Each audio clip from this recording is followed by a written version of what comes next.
and basically answered it, which was about kind of the math of it and talking about the donors and the idea that if you do fire Jonathan Smith, then you've got to worry about the buyout piece, and you cover that in your great piece recently. And so, yeah, there's so many things that it's hard to pull a string and kind of not end up with a knot in all of this. But well, and the other component too is which direction. Let's say they were to get rid of him, and you would have to pay him, you would have to pay his staff their walkaway money, and then you would have to, depending on which way you went, the coach, would you go after a coach that's already seated and established somewhere else, because then you have to pay buyout money for them and their staff, or do you go after someone like a James Franklin or a Pat Fitzgerald or somebody that's outside of the profession right now, either through termination or by decision? Nudge Urban Meyer, if you want to throw that name again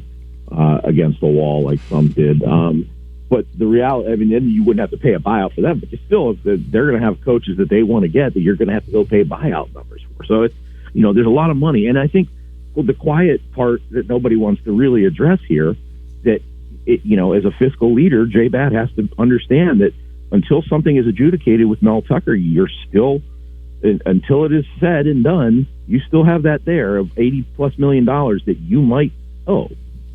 And, whether they negotiate a buyout or not a buyout, but basically if they negotiate walkaway terms to end the lawsuit, to mitigate damage and make this whole continuing saga go away, that's one thing. So there's more money involved there. Or do they fight it out the whole way and continue to have attention, continue to get dragged through in discovery and everything else? I don't think they want to do that either.